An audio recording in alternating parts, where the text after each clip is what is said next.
नमस्कार, अस्सलाम वालेकुम, सत श्री अकाल, जय झूलेलाल। मैं हूं जी प्रेम मटलानी और आप देख रहे हैं हालात हाजरा का प्रोग्राम। हकीकत ये है, इब्तदा में आपसे दरख्वास्त है, चैनल जरूर सब्सक्राइब करें। दोस्तों, कल भारत का जो रिजर्व बैंक ऑफ इंडिया, जो सेंट्रल बैंक है भारत का, जैसे पाकिस्तान में स्टेट बैंक ऑफ पाकिस्तान है, अमेरिका में फेडरल रिजर्व है, तो भारत का जो आरबीआई है उसका जो गवर्नर है शक्तिकांता दास, उसने मॉनेटरी पॉलिसी कमेटी की जो मीटिंग होती है उसके जो फैसले हैं उसके बारे में उसने ऐलान किया। ये हर महीने की पहले हफ्ते में होता है कि जो रिजर्व बैंक होती है वो रेट ऑफ इंटरेस्ट और रेट ऑफ इन्फ्लेशन, इन सब चीज़ों को सामने रख के और आगे की क्या पॉलिसी तय होनी चाहिए as far as control of money is concern, तो उसके बारे में वो उनकी कमेटी होती है एमपीसी, उसके कुछ फैसले होते हैं तो वो उनके बारे में बताता है। और फिर उसके बाद में उसने एक प्रेस कॉन्फ्रेंस से खिताब किया जिसमें वैसे तो सब लोग तो यही उम्मीद कर रहे थे कि वो रेट ऑफ इन्फ्लेशन जो कि 4.8% है या इंटरेस्ट रेट है, he didn't change it at all.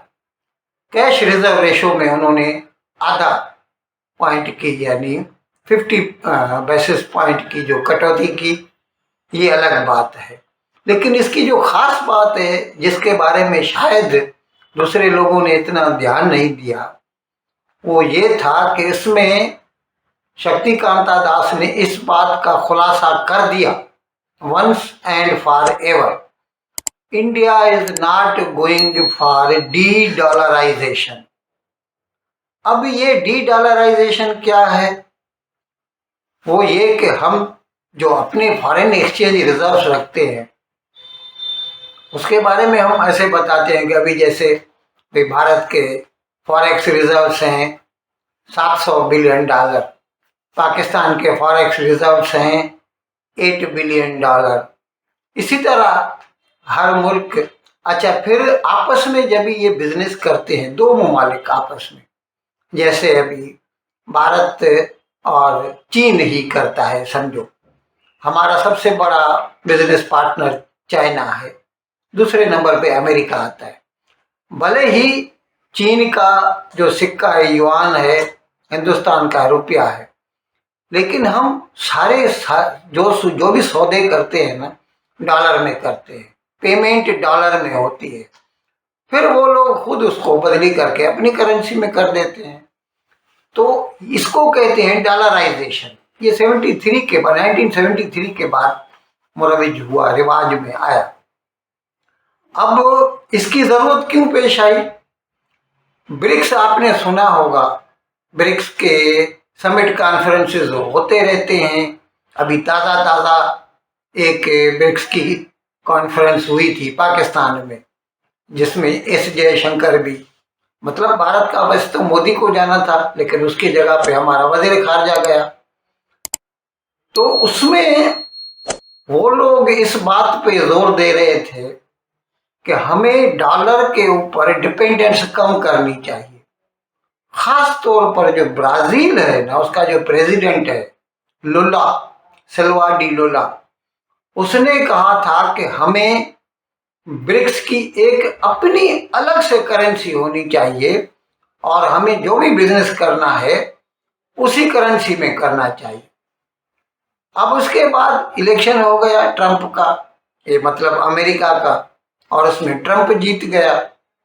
तो ट्रंप ने अभी कुछ दिन केवल एक सोशल मीडिया के प्लेटफॉर्म पे ऐसा मैसेज दिया कि ये जो ब्रिक्स वाले बोल रहे हैं डी डॉलराइजेशन, अगर ये इस बात पे अड़े रहे या इस सीमित में कोई भी कदम लिया तो फिर मैं इनके ऊपर, अब जाहिर है उसमें सबसे बड़े पार्टनर तो उसके एक भारत है दूसरा चीन है, ब्राज़ील भी है। रशिया के साथ तो उनके कोई बिजनेस नहीं है अभी, उसके ऊपर पाबंदियां हैं उनकी। तो ट्रंप ने कहा मैं इन मुल्कों के ऊपर जो भी वहां से माल आता है उसके ऊपर 100% इम्पोर्ट ड्यूटी लगा दूंगा। अब इससे आप अंदाजा लगा सकते हैं फिर जैसे अमेरिका का जो मार्केट है वो भारत के लिए जैसे बंद हो जाएगा, क्योंकि जब 100% ड्यूटी लगेगी तो भारत की कोई भी चीज जो है अमेरिका वाले अफोर्ड नहीं कर पाएंगे, तो भारत से लेना ही छोड़ देंगे। अब भारत को अंदाजा हुआ कि ये जो डी डॉलराइजेशन की हम बात करते हैं वो कितनी हमें महंगी पड़ सकती है। अच्छा, इसके बारे में ट्रंप ने ये भी साफ साफ कर दिया कि मैं इन मुल्कों को कहता हूं कि वो इस किस्म के ख्यालात दिमाग में न लाएं और हमें यकीन दिलाएं कि वो डी डॉलराइजेशन की दिशा में या सिमत में कोई भी कदम आगे नहीं बढ़ाएंगे। मुझे लगता है इस तंबीह के बाद अल्टीमेटम कह दीजिए जो ट्रंप का है, भारत के रिजर्व बैंक ऑफ इंडिया के गवर्नर को जरूरत पड़ी, मुझे अंदाजा है कि ये तो मोदी ने ही उसे बोला होगा, निर्मला सीतारामन, मोदी, इन लोगों ने सोच के और शक्तिकांता दास को बोल दिया कि आप ये चलते चलते बोल देना। तो फिर उसने बोल दिया कि हमारा ऐसा कोई इरादा नहीं है, we are not going for de dollarisation, still we hold our biggest forex reserves in US dollars. और हम जो भी बिजनेस करते हैं दुनिया के साथ वो डॉलर में करते हैं। अब इसकी जरूरत क्यों पेश आई वो मैं आपको याद दिला दूं। तकरीबन 3.25 साल के 24 फरवरी 2022 रूस ने यूक्रेन के ऊपर हमला कर दिया। तो फिर ये जो वेस्टर्न पावर्स हैं, अमेरिका, यूरोप, इन्होंने रूस के ऊपर सैंक्शंस लगा दी, पाबंदियां लगा दी, ताकि वो कमा न सके, बिजनेस न कर सके, और उसको पूरी दुनिया का जो माशी निज़ाम है, इकोनॉमिक सिस्टम है, उससे बाहर कर दिया। अब अगर किसी को रूस के साथ बिजनेस करना है तो that country can not have business in US dollars, क्योंकि वो रूस उससे बाहर हो गया है। वो स्विफ्ट है, उसका एक सॉफ्टवेयर जो है जिससे थ्रू ये होता है ट्रांसफर ऑफ मनी। अभी भारत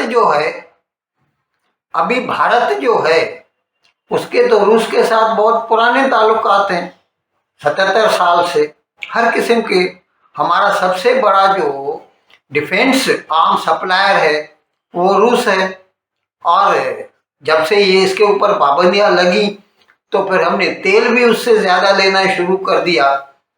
तो उस वक्त डॉलर में तो हम पेमेंट कर नहीं सकते थे उसे, तो फिर भारत ने जो है उसको रुपए में पेमेंट करना शुरू कर दी, जिसके लिए भारत ने उनको रिक्वेस्ट की कि आपका जो बैंक है रूस का, वो भारत के बैंक में एक रुपी अकाउंट खोले, वॉस्ट्रो अकाउंट बोलते हैं इसे।